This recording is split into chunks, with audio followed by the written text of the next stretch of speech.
అయ్యప్ప స్వామి జనన కథ. పాలయన్ అనే రాజు పాలిస్తున్న పాండల రాజ్యంలో ప్రజలు సుఖశాంతులతో జీవించేవారు. అయితే ఆ రాజుకు సంతానం లేకపోవడం అతనికి కలవరపాటు కలిగించేది. రాజు మరియు రాణి ఎంతో కాలం పాటు సంతాన భాగ్యం కోసం భగవంతుణ్ణి ప్రార్థించారు. ఒక రోజు రాణికి ఓ దేవదూత స్వప్నంలో దర్శనమిచ్చి ఇలా చెప్పింది: మీ ప్రార్థనలు ఫలించాయి. మహాదేవుడి శక్తితో ఓ శిశువు మీ గర్భంలో ప్రవేశిస్తాడు. అతను భవిష్యత్తులో మహాశక్తివంతుడిగా అవతరించి లోకానికి మంచి చేయబోతున్నాడు. ఆది నుండి కొన్ని నెలల తర్వాత రాణికి ఓ శిశువు పుట్టాడు. ఆ శిశువుని వారు మణికంఠన్ అని పేరు పెట్టారు.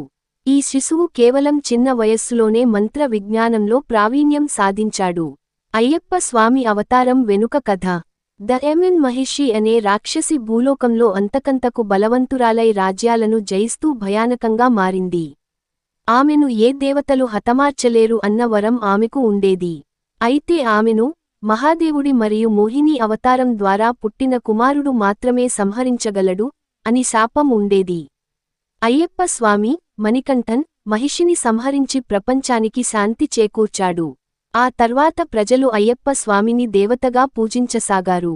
ఈ విధంగా అయ్యప్ప స్వామి శరణానికి భక్తులకు ఆదర్శప్రాయుడిగా నిలిచారు.